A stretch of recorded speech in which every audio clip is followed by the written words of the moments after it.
mean, those who are participating in the seminar, of course, they will have enough chance, but those who are not going to stay on.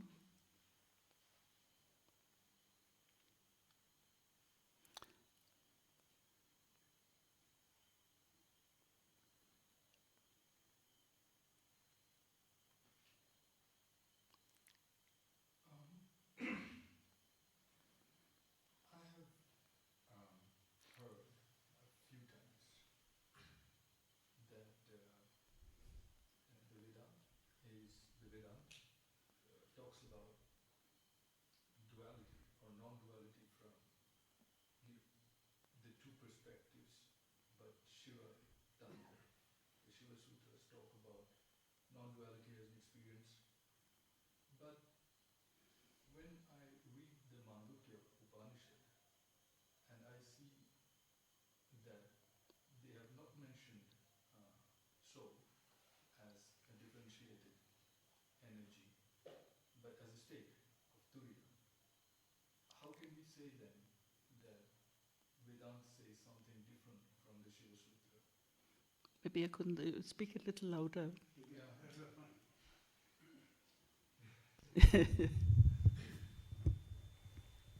Sorry.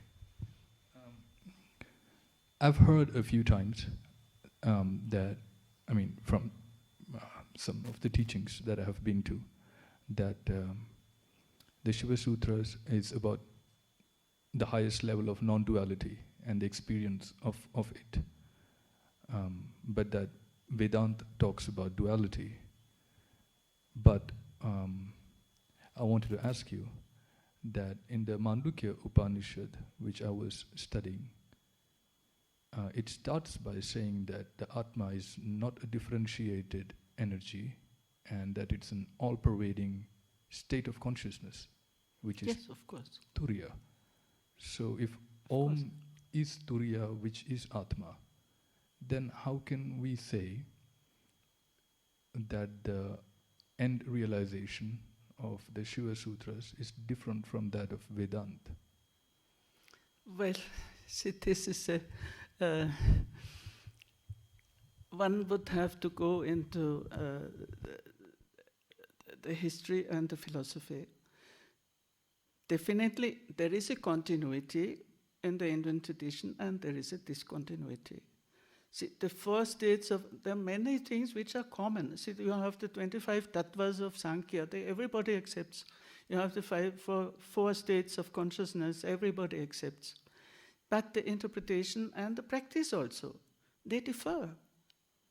And see the quotation I've given for Malini Vijayatra, where he says, what is called in this tradition Paradvaita. Paradvaita means not another higher level, but it means being open even to duality. See, not excluding anything, not even excluding, that's why Bheda is not excluded. I have given such quotations. See, there's the beauty of multiplicity is not excluded, but it is seen in the light of higher non-duality. But definitely the Turiya was there in the Upanishads. Definitely, there's no doubt about it. But here, you have the Turiya Tita, but beyond the fourth, which means that which involves all the other states, which you integrate into anything, all the other states of consciousness. And that is specific to this tradition. And the Paradvaita, which does not exclude multiplicity and duality, but transcends it. So that they are very subtle. You see, of course, the philosophical differences are very much there between Vedanta, Shiva Siddhanta, and also some Buddhist schools. Also, there was a lot of interaction also. So there is the common, and then there is the what is specific, and what they have developed their own approach to reality. But it's very interesting because I have been doing a lot on Upanishads. I've translated them into German and so on. But there are very few quotations of Upanishads. They're mostly from Kathopanishad And so I've collected that. So they recognize the Upanishads. When they say Shruti, it's always Upanishads. But what they criticize is precisely that inactivity of Brahman. See, Brahman is Nishkriya. And so Kshemaraja has a very sarcastical criticism. He says, how can this Brahman create anything? Because he doesn't have any Shakti. So without Shakti, how can he create anything? So these are the kind of, controversies which are going on between Vedanta and this Advaita. Yeah.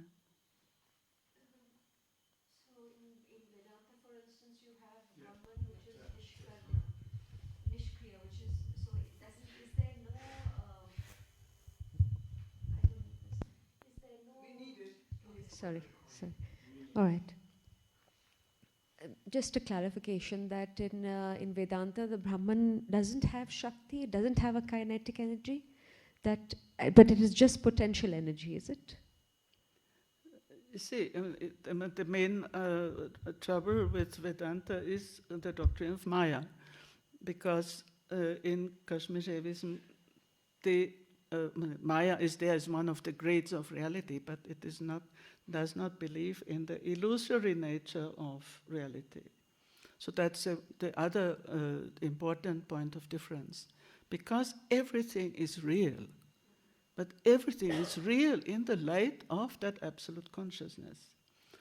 So that is where they are critical of Mayavada and of the playing down the reality of everything. So that there are important differences.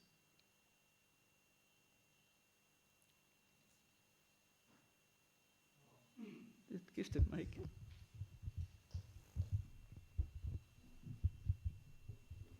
Thank you for all your clarifications. Just like a short clarification myself. When you talk about the non-dual state, I presume that all the paths and the practices that leads up to that state must necessarily employ dualistic methods and tools. And right now you were saying, like, in the light of the ultimate consciousness, everything is real. Right? Just right now. So I'm just curious about, is there a need for an abandonment of all these dualistic tools in this non-dual state? In other words, is this ultimate consciousness also non-dual or dual? Well, if I understood the question rightly, my mic is also not making it better. Mic is... it's not very audible, no? It was not? Can you say what here? No, I think he spoke just very softly, isn't it? Yeah. He spoke very softly. Because they were all articulate. They were very audible when the other people spoke. Oh, 1,000 apologies. Okay, so sorry about that. Well, I was just curious about the interface between the dualism, the dualistic tools, and the non-dual state. Yeah. And in the light of which, I was wondering, is in the realization of the non-dual state, is there an abandonment of all these dualistic tools? In other words, when you said that in the ultimate consciousness, everything is real, is the ultimate consciousness itself real? That's the question.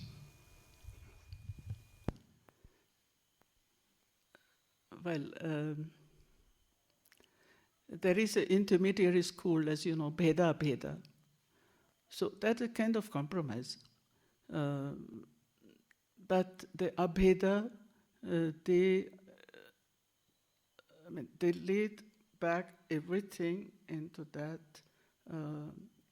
all universal consciousness, which does not, as I said, Paradvaita, which does not exclude anything, but it is ultimately one all-pervading consciousness. So, and this, you see, it's very easy to, not so easy to talk theoretically. Now, when you come to the practices of Vijnana Bhairava, for example, or other practices, then you will understand what this means in practice, to come from the dualism to the non-dualism of consciousness. So it doesn't remain an abstract, idea, but it has to become an experience. But experience has, of course, a philosophical background. It is not without a philosophical background. But this is mutually dependent. The philosophy depends on the experience depends on the philosophy. And this is very traditional also in the Indian tradition. But maybe I think we should stop the discussion if there's nothing, because those who are participating, in any case, we will have a chance to go deeper and to work with the text. So it's not. Can I ask one last question? Mike? Can I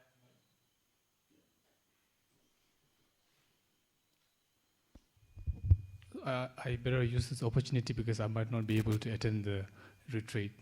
So I guess I'll ask my questions today. I come from a Buddhist background, so although I don't want to compare, but still it's stuck in my head. So my question is, when you're trying to realize that non-duality, I think in Buddhist tradition, you have kind of a safety net, fall back on, like the Mahayana. Of course, you have that gradual path. So even if you go wrong in that, trying to attain that highest state, you have something to fall back on. Is there something like that in you when you're trying to do that, trying to achieve that? Yes. Yes? Yes. Okay. Yes, very much. Yeah. Thank you.